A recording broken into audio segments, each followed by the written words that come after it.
So students, आज हम जो टॉपिक करने जा रहे हैं यूनिट नंबर 9 फाइनेंशियल मैनेजमेंट, इसको हम रिवाइज करेंगे। ये पहले ही हम कर चुके हैं। तो देखिए, सबसे पहले फाइनेंशियल मैनेजमेंट क्या होता है। अब देखो, मैनेजमेंट आप समझते हो, मैनेजमेंट का मतलब है getting things done with and through others. तो फाइनेंशियल मैनेजमेंट क्या होगा, इसका मतलब है कि फाइनेंस को मैनेज करना। तो financial management refers to money, cash और funds available to carry out business operation. Financial management का मतलब है, यहाँ पे पैसा जो है ना, पैसे से मतलब होता है मनी, कैश, फंड, जो भी हमारे बिजनेस में डे टू डे एक्टिविटी में काम करने के लिए यूज होता है, उसको हम फाइनेंस बोलते हैं। और मैनेजमेंट का मतलब है उसको मैनेज करना। तो किसी भी बिजनेस को पैसे की जरूरत होती है। हर एक पैसा बिजनेस के अंदर, पैसा बिल्कुल ब्लड की तरह ही माना जाता है। जैसे ह्यूमन बींग में ब्लड की जरूरत है, वैसे ही पैसे की जरूरत है बिजनेस ऑर्गेनाइजेशन के लिए। तो यहाँ पे हर एक बिजनेस को पैसे चाहिए ही चाहिए। और फाइनेंशियल मैनेजमेंट जो है, मैनेज करना होता है पैसे को। किस तरह से पैसे को मैनेज किया जाए। अब देखो, बहुत सारा पैसा बिजनेस में आ जाएगा, तो अगर आप प्रॉपर मैनेजमेंट नहीं करेंगे तो बर्बाद भी हो सकता है बिजनेस। जैसे हमारे पास बहुत पैसा है और हमने क्या किया, बहुत सारा एसेट, फिक्स एसेट खरीद लिया, और उतने फिक्स एसेट की हमें जरूरत ही नहीं थी। तो वो बिना मतलब में वो फिक्स एसेट पड़े रहेंगे और हम उनका प्रॉपर तरीके से इस्तेमाल नहीं कर पाएंगे। तो आपको भी पता है कि कोई भी आप फिक्स एसेट खरीदोगे तो उसमें रिपेयर वर्क भी लगता है। जैसे मान लो किसी कंपनी को बिल्डिंग की जरूरत है, लेकिन उसने बहुत सारी बिल्डिंग बना के रख दिया और उनका अच्छे से इस्तेमाल नहीं हो रहा है, तो आप उसमें व्हाइट वॉश तो करवाओगे ही। टाइम टू टाइम उनका आप पेंटिंग वेंटिंग भी कराओगे, दरवाजों का भी पेंटिंग करना पड़ेगा, और उनकी देख रेख भी करनी पड़ेगी, वेयर एंड टेयर भी आएगा बिल्डिंग में, तो आपका अननेसेसरी पैसा खर्च हो जाएगा। इसी तरह से जितनी मशीन चाहिए उससे अगर आप ज्यादा मशीन खरीद लेते हो तो भी खतरनाक है। इसी तरह से जितना बिजनेस के अंदर, फाइनेंशियल मैनेजमेंट में मैनेजर को ये भी देखना होता है कि पैसे का अरेंजमेंट कहाँ से किया जाए। मान लो अगर आप अरेंज कर रहे हो, बोरोइंग कर रहे हो, डिबेंचर्स के थ्रू पैसे ले रहे हो, तो आपको इंटरेस्ट देना पड़ेगा। इक्विटी के थ्रू ले रहे हो तो आपको डिविडेंड देना पड़ेगा। इसी तरह से आप पब्लिक डिपॉजिट्स के थ्रू लोगे तो जनरल पब्लिक को आपको इंटरेस्ट देना पड़ेगा। तो ये सारे के सारे जो तरीके हैं, इसमें आपको बहुत प्रॉपर तरीके से मैनेजमेंट करना पड़ेगा। अगर आपने थोड़ी सी भी गलती कर दी इधर उधर, तो आप फंस सकते हो। जैसे डिविडेंड अनाउंस करने के लिए आपको बड़ा ध्यान से देखना पड़ेगा कि अगर आपने पैसा लिया है, रेज किया है, तो वो डिविडेंड को आप कैसे देने वाले हो, मतलब कितना अनाउंस करोगे। अगर आपने कम अनाउंस किया तो आपकी इक्विटी शेयर होल्डर नाराज हो जाएंगे। अगर आपने ज्यादा अनाउंस कर दिया तो अगली बार फिर से डिमांड करेंगे वो। तो आप बिजनेस में पैसा लगा नहीं पाओगे दोबारा, क्योंकि आप रिटेन अर्निंग का मौका आपने गंवा दिया। तो आपको कई चीजों का ध्यान रख के करना पड़ेगा, और ये बहुत ही कॉम्प्लिकेटेड एक्टिविटी है। ऐसा नहीं है कि पैसा आ गया तो आप जो मन करे वो कर लोगे। तो इसीलिए बोला गया है कि जो फाइनेंशियल मैनेजमेंट है, इसके अंदर प्लानिंग की जरूरत होती है, ऑर्गेनाइजिंग की जरूरत होती है, डायरेक्टिंग की जरूरत होती है, और प्रॉपर तरीके से कंट्रोलिंग की जरूरत होती है फाइनेंस के रिगार्डिंग। मतलब प्लानिंग जब करते हो तो फाइनेंस से रिलेटेड आपको प्लानिंग करनी पड़ेगी। अगर आप डिपार्टमेंट्स बनाते हो तो फाइनेंस के मतलब अलग से डिपार्टमेंट प्रॉपर बनाना पड़ेगा। डायरेक्टिंग कम्युनिकेशन जो है वो बहुत प्रॉपर होना चाहिए। तो ये सारी चीजें जो है इसमें आएंगी इस चैप्टर में। अब सबसे पहला क्वेश्चन ये आता है कि क्या इंपॉर्टेंस क्या है फाइनेंशियल मैनेजमेंट। अगर हम प्रॉपर तरीके से मैनेज नहीं करेंगे तो क्या मतलब क्यों इतना इंपॉर्टेंस दी गई है इसको। तो देखिए, सबसे पहले इसकी इंपॉर्टेंस ये है कि जब भी हम कोई डिसीजन लेते हैं तो इससे हमारा बिजनेस का कंपोजिशन में चेंजेस आ सकते हैं। Size and composition of fix asset. Basically क्या होता है कि फाइनेंशियल मैनेजमेंट को, मैनेजर को ये डिसाइड करना पड़ता है कि कैपिटल कैसे इन्वेस्ट करें। कैपिटल इन्वेस्टमेंट होता है कि जो हम बिल्डिंग खरीद रहे हैं, फर्नीचर खरीद रहे हैं, या कोई भी एसेट खरीद रहे हैं, तो वो हमें आगे कमाने में मदद करती है। तो ये जो डिसीजन है हमें बहुत ध्यान से लेना पड़ेगा। ठीक है, कि हम कंपोजिशन कितना रखना चाहते हैं, फिक्स एसेट कितना रखना चाहते हैं बिजनेस में। अगर हम बहुत ज्यादा बिजनेस में फिक्स एसेट रखते हैं जितने की जरूरत नहीं है, तो भी हमारे लिए डेंजरस है। तो ये चीज हमें देखना होगा कि हमने फिक्स एसेट्स कितने रखे, कितना रखना चाहिए था हमें। तो size and composition of fix asset, इससे तय होता है। अगर आप फाइनेंशियल मैनेजमेंट प्रॉपर करोगे तो इससे तय होगा कि आपकी बिजनेस की साइज क्या होगी। मतलब अगर जैसे कोई बिजनेस ऑर्गेनाइजेशन अपने आप को स्टैब्लिश करना चाहती है सर किसी आपकी पर। आवाज कट रही है। सबके लिए कट रही है क्या। No sir. No sir. तो बेटा, नो जिन सर। जिनके पास नहीं आ रही है ना क्लियर, वो देखो आपके नेटवर्क इशू है, एक बार उसको सही करो। तो मैं ये कह रहा था कि बिजनेस ऑर्गेनाइजेशन के अंदर जो फाइनेंशियल मैनेजमेंट है, ये साइज एंड कंपोजिशन से बहुत मैटर करता है। अगर कोई बिजनेस ऑर्गेनाइजेशन बहुत बड़ी बिजनेस को स्टैब्लिश करती है, बहुत ज्यादा एसेट्स खरीद लेती है, तो वो उसकी बिजनेस में बहुत पैसे लगेंगे आगे फ्यूचर में। जैसे एग्जांपल के तौर पे अब टेस्ला कंपनी हो सकता है इंडिया में आए ना आए, अभी तो कुछ डिसीजन नहीं निकला है, लेकिन आपको क्या लगता है कि टेस्ला कंपनी अगर इंडिया में आएगी तो आपको नहीं लगता बहुत एसेट्स की जरूरत पड़ेगी, बहुत लैंड एक्वायर करना पड़ेगा, बहुत मशीनरी रखनी पड़ेगी, तभी तो जाके कार मैन्युफैक्चर होंगी। तो इसके लिए अरबों खरबों रुपए की जरूरत होगी। तो फाइनेंशियल मैनेजमेंट को ये डिसाइड करना पड़ेगा कि कितना इन्वेस्टमेंट करना चाहते हैं, कितने फिक्स एसेट खरीदना चाहते हैं शुरुआती स्टेज में, लैंड कितना एक्वायर करना चाहते हैं। तो इसी को हम बोलते हैं size and composition of fix asset. क्योंकि फाइनेंशियल मैनेजर को ना साइज और कंपोजिशन फिक्स एसेट की तय करनी पड़ती है। अगर मान लो टेस्ला कंपनी आती है इंडिया में और बहुत बड़ा उसने लैंड खरीद लिया, पूरा एक गांव ही एक्वायर कर लिया और वहां पे फैक्ट्री सेटअप कर दी, मशीन खरीद ली, और इमेजिन करो उसकी कार अगर इंडिया में ज्यादा डिमांड नहीं होती है क्योंकि बहुत कॉस्टली है, तो फिर उसका सारा का सारा जो फिक्स एसेट उसने लगाया है वो वेस्ट हो सकता है। हो सकता है कि जितने उसने ये सोचा था कि मैं इतना मशीन इस्तेमाल होंगी मेरी कार बनाने में, उतना कार की डिमांड ही ना आए, तो उसकी सारी की मशीन जो है धरी की धरी रह जाएंगी, उतना उनका अच्छे से इस्तेमाल नहीं होगा, और लैंड जो उसने एक्वायर किया है आधा लैंड खाली पड़ा रहेगा। तो ये बहुत इंपॉर्टेंट है। तो जो size and composition of fix asset है, जो इन्वेस्टमेंट करने का आप डिसीजन लेते हो, ये फाइनेंशियल मैनेजमेंट को डिसीजन लेना पड़ता है कि वो कितना बड़ा बिजनेस को स्टार्ट करने वाले हैं। तो उसके हिसाब से उनको लैंड एक्वायर करना पड़ेगा, बिल्डिंग बनानी पड़ेगी, एसेट्स खरीदने होंगे, मशीन्स खरीदनी होंगी, और ये सब। ये बात क्लियर हो गई सबको? Yes sir. दूसरा आता है the amount of current assets. देखिए, दूसरा फाइनेंशियल मैनेजमेंट का एक इम्पोर्टेंस ये है कि कितने करंट एसेट्स की, कितने इन्वेंट्री की जरूरत पड़ेगी, ये भी बहुत इंपॉर्टेंट हो जाता है। अगर आपके पास डे टू डे एक्टिविटी को परफॉर्म करने के लिए स्टॉक नहीं रहेगा तो आप काम कैसे करोगे? ठीक है, तो आपको ये भी ध्यान रखना पड़ेगा कि आपके पास वो प्रॉपर स्टॉक्स अवेलेबल हैं कि नहीं है। जैसे अगर मैं एग्जांपल लूं उसी कार की कंपनी का, या फिर जैसे मान लो अ, हम टेस्ला कंपनी का ही एक एग्जांपल ले लेते हैं। इसमें तो टेस्ला कंपनी को बहुत सारे इन्वेंट्री की जरूरत पड़ेगी, स्टॉक्स की जरूरत पड़ेगी, जैसे उसको बैटरी की जरूरत पड़ सकती है, और छोटे मोटे जो जो भी सामान होंगे उसको स्टॉक्स की जरूरत पड़ेगी। तो उसके लिए उसके पास पैसा है कि नहीं, जैसे करंट कैश है कि नहीं, स्टॉक है कि नहीं, तो ये सारी चीजें उसको देखना पड़ेगा। जो भी बिजनेस ऑर्गेनाइजेशन होती है उसमें फाइनेंशियल मैनेजमेंट को ये तय करना पड़ता है कि हमें डे टू डे एक्टिविटी के लिए कितना पैसा चाहिए, और वो सारा पैसा उसको रखना पड़ता है, जिससे कि जैसे ही जरूरत पड़े साल के दौरान वो फटाफट उस पैसे का इस्तेमाल कर सके। इमेजिन करो कि किसी फाइनेंशियल मैनेजमेंट ने ढंग से डिसीजन नहीं लिया, मैनेजमेंट की तरफ से कमी रह गई, और उसे ये आइडिया नहीं था कि इतना पैसे की जरूरत पड़ेगी करंट, मतलब वर्किंग कैपिटल, और गलती से उसने वर्किंग कैपिटल आधा ही रख रखा है। तो जब वो सामान अचानक पैसे की जरूरत होगी तो उसके पास कैश इन हैंड नहीं होगा, उसके पास वर्किंग कैपिटल की रिक्वायरमेंट्स फुलफिल नहीं हो पाएंगे, तो उसका काम रुक सकता है। तो ये इसीलिए एक इंपॉर्टेंस है फाइनेंशियल मैनेजमेंट का कि फाइनेंस को कैसे मैनेज किया जा रहा है। और तीसरा आता है amount of long term and short term funds. तो फाइनेंशियल मैनेजमेंट जो है ना, ये डिसीजन लेते हैं, देखो लिखा हुआ है कि financial management decisions will directly influence the availability of long term as well as short term funds in the business. जो फाइनेंशियल मैनेजमेंट के डिसीजंस होते हैं वो सीधा सीधा इफेक्ट करते हैं बिजनेस में, और बिजनेस को इन्फ्लुएंस करते हैं। ठीक है, तो ये हमारे बिजनेस को इफेक्ट कर सकता है, हमारे बिजनेस की लिक्विडिटी को इफेक्ट कर सकता है। इसके वजह से हमारी प्रॉफिट भी घट सकती है, बढ़ भी सकती है, और घट भी सकती है। तो अगर फाइनेंशियल मैनेजमेंट ने जरा सा भी डिसीजन गलत लिया तो हमारा जो लॉन्ग टर्म है और शॉर्ट टर्म फंड्स है उसमें प्रॉब्लम क्रिएट हो सकती है। तो इसीलिए ये बहुत इंपॉर्टेंट है कि फाइनेंशियल मैनेजमेंट प्रॉपर तरीके से डिसीजन ले। अगर मान लो एसेट्स नहीं है या लॉन्ग टर्म इन्वेस्टमेंट उसने नहीं किया तो भी खतरनाक हो सकता है बिजनेस के लिए, और शॉर्ट टर्म इन्वेस्टमेंट नहीं किया तो भी उसके लिए खतरनाक हो सकता है। तो उसको बहुत ध्यान देना पड़ेगा कि दोनों तरह के पैसे उसके पास अवेलेबल हो। जैसे अगर उसको एक साल के लिए जो पैसा इस्तेमाल होना है वो भी पैसा उसके फंड में रहना चाहिए, और लॉन्ग टर्म के लिए जो इस्तेमाल करना है वो भी पैसा उसके पास होना चाहिए। जैसे एग्जाम्पल के लिए मैं बताऊं, आपको एक साल के अंदर पैसे की रिक्वायरमेंट है और आप फाइनेंशियल मैनेजर हो, तो कौन सा सोर्स इस्तेमाल करोगे?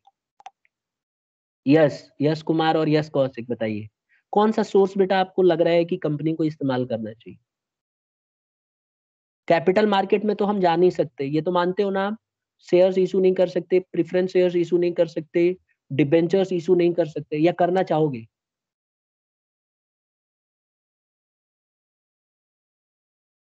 सर नहीं कर सकते, क्योंकि एक जगह हमने पढ़ा था कि कैपिटल मार्केट में जैसे हम इक्विटी शेयर इशू करते हैं या प्रेफरेंस करते हैं या डिबेंचर्स करते हैं, तो 1 साल से कम का तो होता ही नहीं है ये।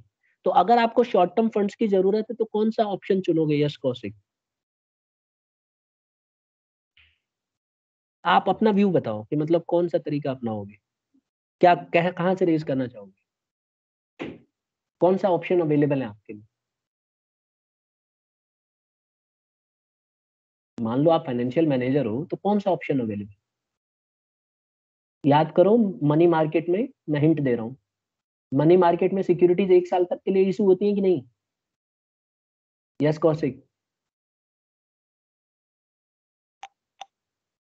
नहीं याद आ रहा है? कैपिटल मार्केट मैंने अभी फिलहाल पढ़ाया ना आपको। कैपिटल मार्केट में कौन कौन सी सिक्योरिटीज अवेलेबल होती है, मैं एक बार याद दिलाता हूँ, आप बताओ कौन सा बेस्ट रहेंगी। ट्रेजरी बिल होती है, ठीक है, कमर्शियल पेपर होता है, उसके बाद हमारे पास मनी मार्केट है, मतलब कॉल मनी जिसको हम बोलते थे, ठीक है, और एक तो हमारा और आ गया बिल ऑफ एक्सचेंज। इनमें से कौन सा चुनना चाहोगे?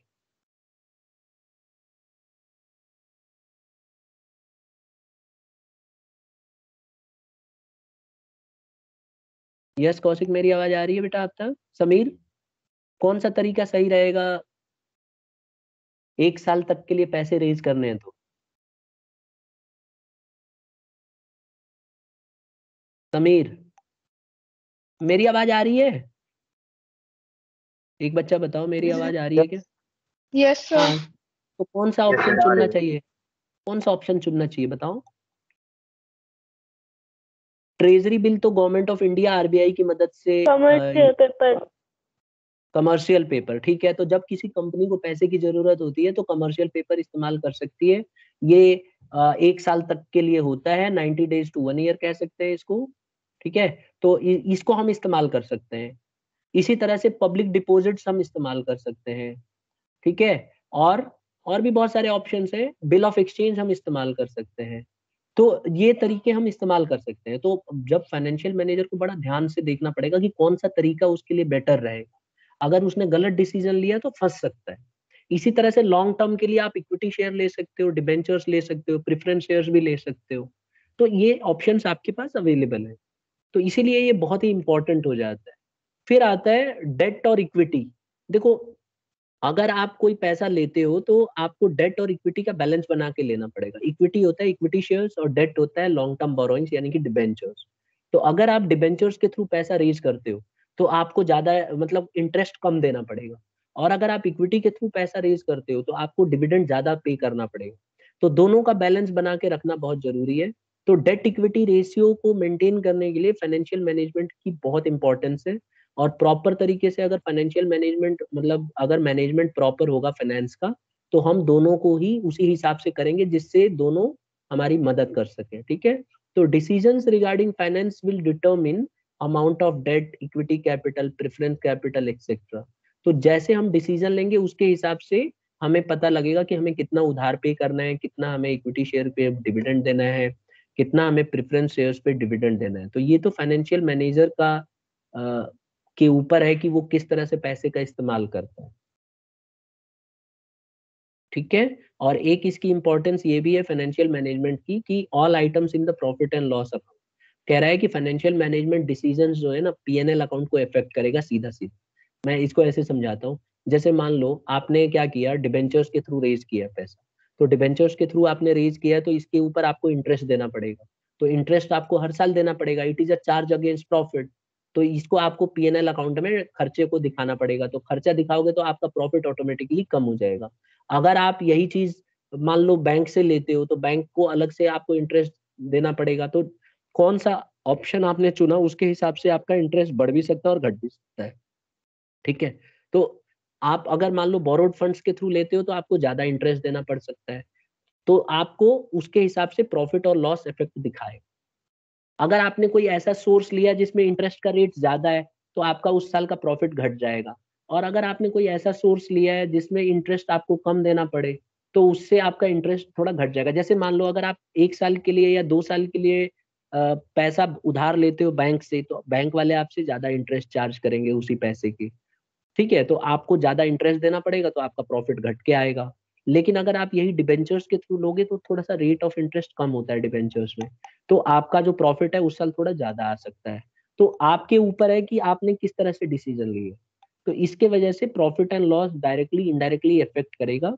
जैसे जैसे इंटरेस्ट का रेट हाई होगा वैसे वैसे आपका प्रॉफिट घटेगा। ठीक है, तो ये थे हमारे importance of financial management. Financial management की वजह से हमें ये हमारे लिए इंपॉर्टेंस हो जाता है। अब हम बात करेंगे ऑब्जेक्टिव्स की, कि यहाँ तक क्लियर है सबको? Yes sir. तो इतने देर में हमने सिर्फ यही पढ़ा कि जो फाइनेंशियल मैनेजमेंट होता है वो बहुत ही ज्यादा इंपॉर्टेंस होता है उसकी। अगर वो प्रॉपर तरीके से डिसीजन ना लेना तो हमारे बिजनेस को बंद करा सकता है, मतलब बहुत बुरी स्थिति आ सकती है। तो यही हमने पांचों पॉइंट्स में पढ़ा। पहले वाले में हमने पढ़ा कि कंपोजिशन वही तय करता है, वो तय करता है कि कितनी बड़ी बिजनेस होगी, कितने एसेट्स होंगे, कितनी लाइबिलिटीज होंगी। और फिक्स एसेट्स का जो कंपोजिशन है वही तैयार करता है। ज्यादा फिक्स एसेट लेना खतरनाक हो सकता है, और कम एसेट अगर आपके पास होगा तो भी खतरनाक हो सकता है। तो उसको तय करना पड़ेगा कि उसकी बिजनेस की साइज क्या होगी, कितना इन्वेस्ट करना चाहता है। दूसरा हमने पढ़ा था कि करंट एसेट्स के बारे में उसको डिसीजन लेना पड़ता है कि वो करंट एसेट्स कितना रखना चाहता है। तीसरा हमने पढ़ा था कि लॉन्ग टर्म और शॉर्ट टर्म फंड्स कहाँ से लेगा, अरेंज करेगा, ये उसको तय करना पड़ता है। लॉन्ग टर्म के लिए कौन सा फाइनेंस को चुनेगा, इक्विटी चुनेगा या प्रेफरेंस चुनेगा, और अगर चुनता है तो उसका क्या फायदा हो सकता है, क्या नुकसान हो सकता है। अब जैसे मान लो किसी कंपनी को 5 करोड़ की जरूरत है, तो कंपनी मन में ये भी तो देख सकती है कि यार 5 करोड़ की जरूरत है तो मैं 10 साल के लिए ले लेता हूँ या 3 साल के लिए लेता हूँ। तो उसको तय करना पड़ेगा कि वो शॉर्ट टर्म लेना चाहता है या लंबे समय के लिए लेना चाहता है। अगर शॉर्ट टर्म के लिए फंड्स लेगा तो उसको इंटरेस्ट ज्यादा देना पड़ेगा, लॉन्ग टर्म के लिए लेगा तो कम देना पड़ेगा। तो उसको देखना है कि मैं कौन सा तरीका अपनाऊं। अगर उसको लगता है कि आगे चल के खुद ही कमा लेगा तो उसके लिए शॉर्ट टर्म्स भी बेटर रहेगा, क्योंकि उनको वापस लौटा सकता है। लेकिन अगर उसको लगता है कि ये पैसा कई साल तक मैं यूज करूंगा तो उसको लॉन्ग टर्म पे प्रीफर करना चाहिए, क्योंकि उस पे उसको डिविडेंड भी कम देना पड़ेगा या इंटरेस्ट भी कम देना पड़ेगा। यही तरीका है डेट इक्विटी रेशियो का। डेट और इक्विटी के बीच में क्या कॉम्बिनेशन रखना चाहेगा। सबको पता है कि डेट जो होता है ये डिबेंचर्स के थ्रू हो सकता है, लॉन्ग टर्म बोरोइंग्स के थ्रू हो सकता है, और इक्विटी होता है लॉन्ग टर्म के लिए। तो दोनों को कंपोजिशन कैसा रखना चाहेगा वो। जितना ज्यादा डेट लेगा उतना ज्यादा उसकी प्रॉफिट अर्निंग कैपेसिटी बढ़ेगी, लेकिन जितना ज्यादा इक्विटी लेगा उतना ही ज्यादा वो सेफ रहेगा, क्योंकि ये लोग पैसा कभी मांगते नहीं है, वापस इनको लौटाना नहीं पड़ता। तो इसको डिसाइड करना पड़ेगा कि कौन सा तरीका ये अपनाना चाहता है। और लास्ट में हमने पढ़ा कि प्रॉफिट एंड लॉस भी इससे डायरेक्टली इनडायरेक्टली इफेक्ट होगा। अगर वो ऐसा उधार लेगा जिसमें ज्यादा इंटरेस्ट देना है तो उसका प्रॉफिट ऑटोमेटिकली डिक्रीज हो जाएगा। ठीक है, तो ये सब हमने पढ़ लिया। अब हम पढ़ने जा रहे हैं ऑब्जेक्टिव्स। फाइनेंशियल मैनेजमेंट की क्या ऑब्जेक्टिव्स क्या है। देखो हर एक फाइनेंशियल मैनेजमेंट का ना कोई ऑब्जेक्टिव होता है, मतलब उद्देश्य होता है मैनेजमेंट का। पहला इसका उद्देश्य होता है किसी भी तरह से ज्यादा प्रॉफिट कमाए। हर एक फाइनेंशियल मैनेजमेंट ये इंश्योर करते हैं कि जो भी उन्होंने पैसा लगाया है, इन्वेस्टमेंट किया है, उस पर ज्यादा से ज्यादा उनकी इनकम हो। इसके लिए उनको तय करना पड़ता है कि कौन सा तरीका हम अपनाएं जिससे हम ज्यादा कमा सकते हैं। एग्जाम्पल के तौर पे मान लो किसी कंपनी के पास डिविडेंड ज्यादा आ जाता है, मतलब प्रॉफिट ज्यादा हो जाता है, तो कंपनी का मैनेजमेंट ये फैसला ले सकता है कि यार यही वाला प्रॉफिट बिजनेस में दोबारा वापस लगा। जैसे ही दोबारा वापस लगाएंगे इसको बोलते हैं रिटेन अर्निंग। तो इससे हम डबल कमाने लग जाएंगे और किसी को डिविडेंड भी नहीं देना पड़ेगा, किसी को इंटरेस्ट नहीं देना पड़ेगा। तो इस पैसे का इस्तेमाल हम भरपूर कर सकते हैं और आगे चल के फ्यूचर में और कमाएंगे। तो ऐसा डिसीजन फाइनेंशियल मैनेजमेंट ले सकता है। ठीक है, तो इसका ऑब्जेक्टिव, हर एक फाइनेंशियल मैनेजमेंट का यही ऑब्जेक्टिव होता है कि किसी भी तरह से बिजनेस को मैक्सिमम से मैक्सिमम पैसा रिटर्न ऑन इन्वेस्टमेंट कराया जाए। जो हमारे शेयर होल्डरों ने पैसा लगाया बिजनेस में, उस पैसे को और ज्यादा इंक्रीज किया जाए, जिससे कि शेयर होल्डर्स की ग्रोथ हो, इनकम उनकी बढ़े। फिर एक और आता है वेल्थ मैक्सिमाइजेशन। अब देखो कई बार बच्चे कंफ्यूज होते हैं प्रॉफिट मैक्सिमाइजेशन में और वेल्थ मैक्सिमाइजेशन में। वेल्थ मैक्सिमाइजेशन का मतलब होता है कि शेयर होल्डर्स की वेल्थ को बढ़ाना। तो अगर आप बिजनेस के प्रॉफिट को बढ़ा बढ़ा के और उसमें एसेट खरीदते रहोगे, बिल्डिंग बनाते रहोगे, उसका इंफ्रास्ट्रक्चर सुधारते रहोगे, तो ऑटोमेटिकली आपके शेयर होल्डर्स की वेल्थ बढ़ जाती है। और अगर आपकी बिजनेस बहुत अच्छा परफॉर्म कर रही है तो आपके बिजनेस का जो शेयर्स है उनका रेट ऑटोमेटिकली बढ़ता चला जाएगा। तो अगर आप अपने बिजनेस के शेयर्स के रेट बढ़वाने में मदद करते हो, या आप कोई ऐसा फैसला लेते हो जिससे मार्केट में एक अच्छा मैसेज जाता है और शेयर्स की डिमांड अगर आपकी बढ़ जाती है तो ऑटोमेटिकली आप देखेंगे कि जो जो आपके कंपनी के जो शेयर होल्डर्स होंगे उनकी वेल्थ ऑटोमेटिकली बढ़ जाएगी। इसको ऐसे समझ सकते हैं कि मान लो हम आपस में मान लेते हैं कि हम लोग किसी कंपनी के शेयर होल्डर हैं, हमने सबने शेयर्स खरीद रखा है। मान के चलो कि मैंने किसी कंपनी का 10 लाख का शेयर खरीद रखा है, ठीक है, 10 लाख रुपए का शेयर आज की रेट में है। इस अब कंपनी काम करना शुरू करती है मेरे पैसे का इस्तेमाल करके और दूसरों के भी पैसे का इस्तेमाल करके, और कंपनी बहुत अच्छा करती है, लोगों को अच्छे टाइम पे डिविडेंड देती है, प्रॉफिट अच्छा कमा रही है। तो मेरे जो शेयर का, जब मैंने शेयर खरीदा था तो 10 लाख का जो शेयर खरीदा था, आज उसकी डेट उसका रेट 20 लाख या 30 लाख हो चुका है, या 3 गुना या 4 गुना बढ़ चुका है। तो आपको नहीं लगता कि मेरा भी पैसा उसमें बढ़ चुका है, वेल्थ मेरी बढ़ चुकी है समीर? यस सर, बढ़िया। तो हर एक कंपनी का जो फाइनेंशियल मैनेजमेंट होता है उसका ये ऑब्जेक्टिव होता है कि किसी भी तरह से वेल्थ को बढ़ाया जाए। इसीलिए आपने हमेशा देखा होगा जो भी इनकम होती है वो कंपनी अपने बिजनेस के अंदर दोबारा लगा देती है, तो इससे वेल्थ बढ़ता है। जैसे आप देखोगे बड़े बड़े जो बिजनेसमैन होते हैं उनकी कमाई ज्यादा कैसे हो जाती है, इसी तरह से होती है, वो वेल्थ को मैक्सिमाइज कर लेते हैं। जैसे अगर आप देखोगे एलॉन मस्क, अब उसका वेल्थ देखो कितना है, अरबों खरबों रुपए हो चुका है उसका वेल्थ। उसने क्या किया था, उसने शेयर्स, आप देखोगे स्पेसएक्स में, टेस्ला में, हर जगह उसने अपने पैसे अपनी ही कंपनी में लगा रखे। अब उसके कंपनी के शेयर्स आज अगर 300% बढ़ चुके हैं, तो उसने जो 1 रुपए का लगाया था पहले, आज वो 300 रुपए से ऊपर हो चुकी है उसकी कीमत। तो 300 गुना उसने अपनी वेल्थ को बढ़ा लिया। किस तरह से? कंपनी की अच्छी परफॉर्मेंस की वजह से। उसने ज्यादा कुछ नहीं किया, खाली कंपनी की परफॉर्मेंस अच्छी होती जा रही है तो उसका हिस्सा बढ़ता जा रहा है। इसी तरह से अगर आपने भी उस कंपनी के शेयर्स खरीद रखे होंगे या किसी भी कंपनी के शेयर्स खरीद रखे जिसका शेयर्स का रेट बढ़ता जा रहा है दिन ब दिन, तो आपकी भी वेल्थ ऑटोमेटिकली बढ़ जाएगी। तो वेल्थ कैसे कंपेयर किया जाता है ओनर का? वेल्थ कंपेयर किया परफॉर्मेंस जाता है। ज्यादा पॉपुलैरिटी का होता है। कई कंपनियां ऐसी भी है जो अच्छा परफॉर्म कर रही है, लेकिन जो पॉपुलर है उसी के ज्यादा इंक्रीज होते हैं। देखो ऐसा है, पॉपुलैरिटी कैसे मिलती है? पॉपुलैरिटी मिलती है आपके परफॉर्मेंस से। जो कंपनी अच्छा परफॉर्म करेगी वही पॉपुलर होगी।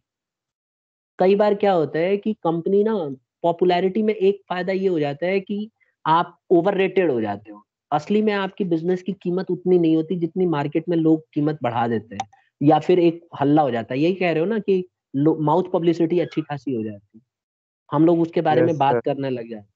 हाँ, तो इसके लिए भी तो आपको अच्छा परफॉर्म करना पड़ेगा ना। यही कंपनी थी टेस्ला जो एक बार बंद होने की कगार पे आ गई थी।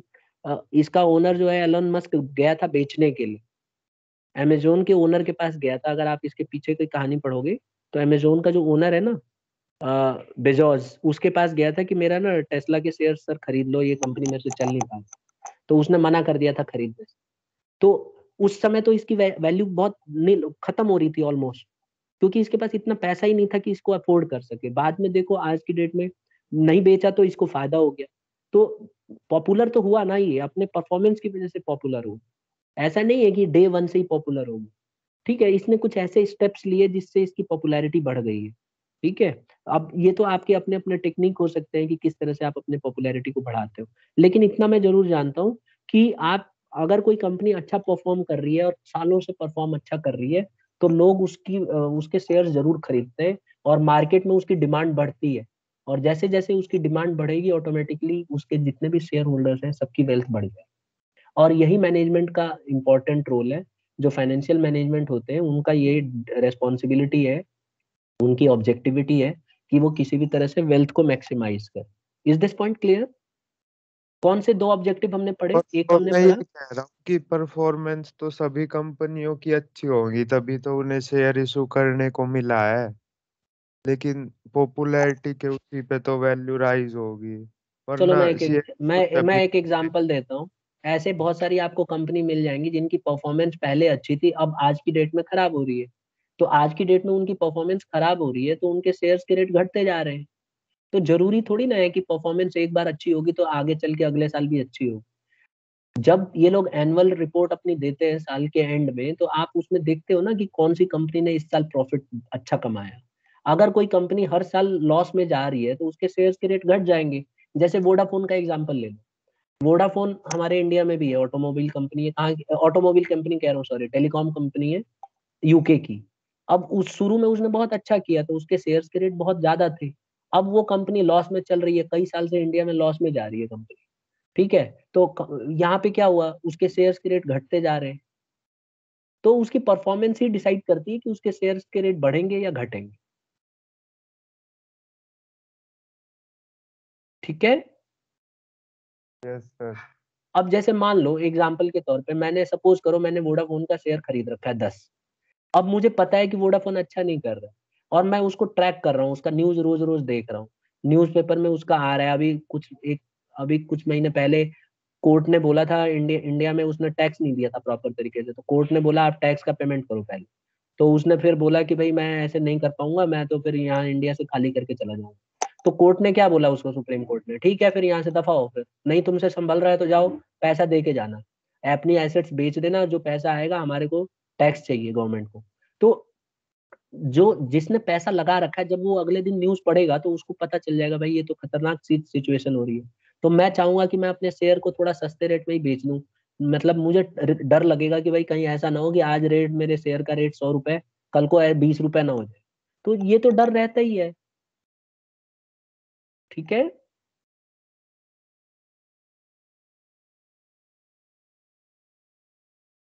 ठीक है ना। कई फैक्टर्स यस। काम करते हैं, खाली एक फैक्टर काम नहीं करता, कई फैक्टर काम करते हैं। जैसे मैं आपको परसों का न्यूज बताऊं, अभी अमेरिका ने, अभी झगड़ा चल रहा है, रूस वाले जो है एक कंट्री के ऊपर उन्होंने आक्रमण किया, आपको पता ही होगा कि वो कब्जा करने की सोच रहे हैं। तो अमेरिका ने उनको वार्निंग दी कि आपके ना ऊपर हम सैंक्शन लगाएंगे अगर आप ऐसे करोगे। ठीक है, रसिया ने बोला जो करना है कर लो, हम तो मतलब अपनी एक्टिविटी वो जारी रखे हुए। तो उनके शेयर्स अचानक पूरे कंट्री की जितनी कंपनियां हैं सबके शेयर्स करीब करीब 20% तक डाउन हो रहे हैं। तो इससे क्या होता है, क्योंकि सैंक्शन लगेगा तो उनको ट्रेड करने का मौका नहीं मिलेगा, दूसरे देश उनके बिजनेस में इन्वॉल्व नहीं होंगे, पैसे नहीं लगाएंगे।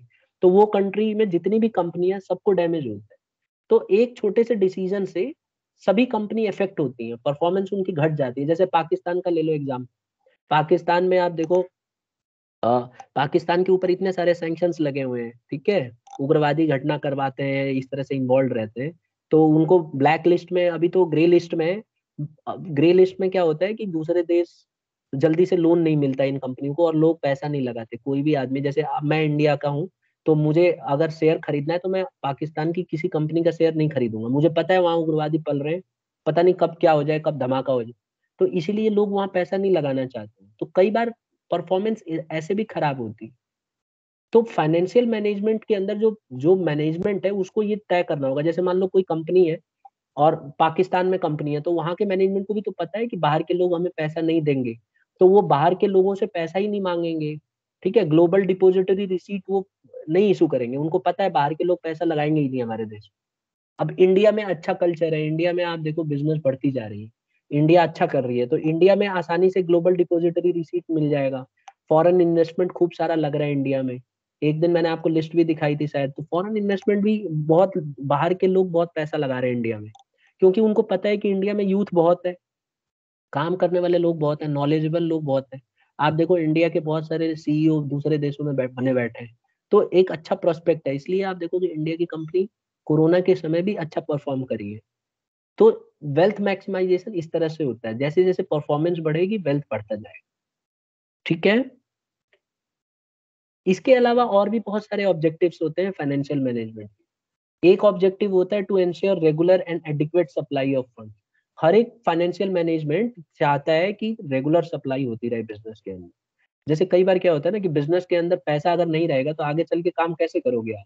तो रेगुलर सप्लाई का पूरा ध्यान रखते हैं ये लोग। दूसरा है to ensure adequate returns to the share holders, ये हम पढ़ चुके हैं।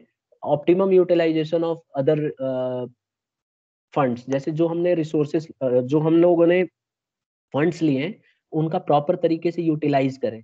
जैसे मान लो इक्विटी शेयर हमने ले लिया, तो वो सारा पैसा हमारे बिजनेस में प्रॉपर तरीके से लगना चाहिए, और जो भी एसेट्स खरीदनी है, या शॉर्ट टर्म में लगाना है या लॉन्ग टर्म में लगाना है, वो प्रॉपर हमें लगाना हो। और फिर to ensure safety of investment. देखो फाइनेंशियल मैनेजमेंट का एक और ऑब्जेक्टिव होता है कि जो भी इन्वेस्टमेंट उन्होंने किया वो सेफ होना चाहिए। तो जब भी मैनेजमेंट जो है पैसा रेज करता है, तो उसको ये देखना होता है कि जो उसने पैसा रेज किया और पैसा इन्वेस्ट किया, जैसे कि बिल्डिंग बना ली या कोई मशीन खरीद ली, तो वो सेफ होनी चाहिए, उसमें ऐसा ना हो कि कल को हमारे लिए उनको बेचना पड़ जाए। ठीक है। और एक आखिरी है कि to plan sound capital structure. Capital structure होता है कि आपने पैसा जो रेज किया है उसके अंदर कुछ इक्विटी भी होना चाहिए, प्रेफरेंस से भी होना चाहिए, डिबेंचर से भी होना चाहिए, मतलब हर तरह के पैसे से आप पैसा रेज करो जिससे कि ओवरऑल आप हैंडल कर सको सिचुएशन को। अगर आप खाली खाली इक्विटी शेयर ही ले लोगे तो भी सही नहीं है मार्केट में, तो आपको थोड़ा डिबेंचर भी लेना होगा, थोड़ा इक्विटी शेयर भी लेना होगा, थोड़ा प्रेफरेंस शेयर भी लेना होगा। ठीक है, थोड़ा बोरोइंग्स भी लेके रखना होगा। सिचुएशन के हिसाब से आपको अपना कैपिटल का जो स्ट्रक्चर है उसको निश्चित करना पड़ेगा। ठीक है, जैसे एग्जांपल मैं ऐसे दूं, जैसे मान लो मेरी कंपनी ने बोला कि 200 करोड़ का इंतजाम करो और मैं फाइनेंशियल मैनेजर हूं, तो मैं क्या करूंगा, 200 करोड़ मेरे पास बहुत सारे ऑप्शन है, मैं चाहूं तो खाली इक्विटी शेयर्स के थ्रू भी रेज कर सकता हूँ, प्रेफरेंस शेयर्स के थ्रू भी रेज कर सकता हूँ, डिबेंचर्स के थ्रू भी रेज कर सकता हूँ। तो मैं क्या करना चाहूंगा कि मैं अपने कैपिटल स्ट्रक्चर को साउंड रखना चाहूंगा। मैं थोड़ा सा इक्विटी शेयर ले लूंगा, थोड़ा प्रेफरेंस ले लूंगा, थोड़ा डिबेंचर्स भी ले लूंगा, थोड़ा लॉन्ग टर्म बोरोइंग भी ले लूंगा। इससे मुझे फायदा क्या होगा कि अगर मैंने इक्विटी शेयर लिया है तो ये पैसे मुझे लौटाने नहीं पड़ेंगे। ठीक है, तो एक तो सेफ्टी मेरी ये हो जाएगी, दूसरा अगर मैंने डिबेंचर्स लिया तो मेरे को इंटरेस्ट कम देना पड़ेगा, तो इससे मैं थोड़ा अपने प्रॉफिट को का मार्जिन जो है बढ़ा पाऊंगा। और कल को अगर मान लो मेरे प्रोजेक्ट बंद भी हो जाते हैं तो मैं डिबेंचर्स से के जो होल्डर हैं, डिबेंचर होल्डर, उनको एक लिमिटेड टाइम के बाद मैं पैसे कभी भी लौटा सकता हूँ। आपको पता होना चाहिए कि डिबेंचर्स अगर आपने लिया है तो अगर मैंने मान लो 8 साल के लिए डिबेंचर लिया है तो 1 साल के बाद मैं कभी भी डिबेंचर को पैसे लौटा सकता हूँ। तो इससे मेरे पास ऑप्शन रहेगा, कल को मान लो मेरा कोई प्रोजेक्ट बंद हो जाता है या मुझे ज्यादा पैसे की जरूरत नहीं है तो मैं अपने डिबेंचर्स को लौटा सकता हूँ। मतलब जो मेरा मनी है जो फालतू में मैंने रेज किया था वो मैं पैसे लौटा दूंगा तो मुझे अगले साल से इंटरेस्ट भी नहीं देना पड़ेगा। एक फायदा, सबसे बड़ा फायदा ये है। अगर मैं इमेजिन करो खाली इक्विटी शेयर के थ्रू ही पैसा रेज करता तो क्या मैं ये पैसा लौटा पाता समीर? No sir. तो ये एक इसी को बोलते हैं to plan a sound capital structure.